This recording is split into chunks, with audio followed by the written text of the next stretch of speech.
today's menu. Let's cook almondigas. So, ayan, i-prepare na natin yung mga kailangan. Carrots, sibuyas, garlic, tsaka yan, onion leeks. Tapos, 1 kilong giniling ng baboy ang ginamit ko dyan. Paminta, tsaka salt, and then, ayan, magic sarap. Then, nalagyan din natin dyan ng oyster sauce, cornstarch, tsaka egg. So, ayan, mix na natin. Form into balls. Tapos, ayan, ipagpaprito muna natin siya.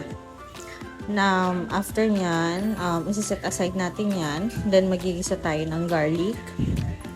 Doon lang din sa pinagprituhan natin ng meat. Yun lang din ang gagamitin natin. Kasi mas malasa pag ganon. So, ayan. Yung garlic, gisa-gisa natin.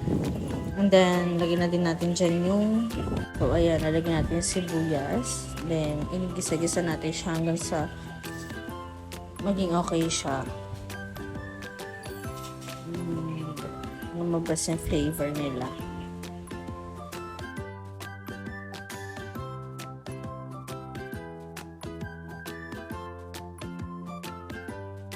Ganitong consistency yung gusto natin. Ayan, ganyan. Ganyang itsura ng sibuyas natin tsaka ng ating bawang. So, ilalagay na natin, sinet aside natin giniling na balls. So, ayan. Gisa-gisa lang din natin siya hanggang sa medyo mag-fry-fry pa siya ulit. At lumabas yung katas ng mismong pork. So, gisa-gisa lang natin siya.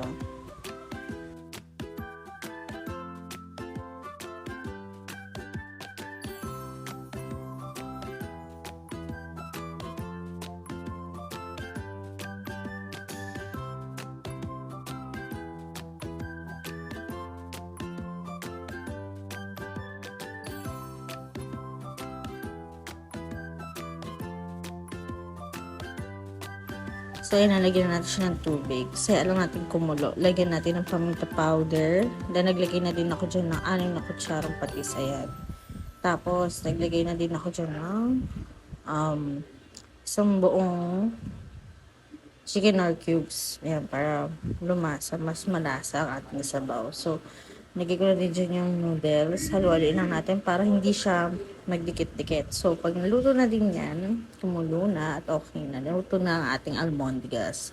Perfect yan ngayong taglamig. Dahil pumasok ang ating amihan. So, malamig ng panahon ngayon. Yan. Happy cooking everyone. Thank you for watching. Comment down below ang gusto nyo susunod. Thank you.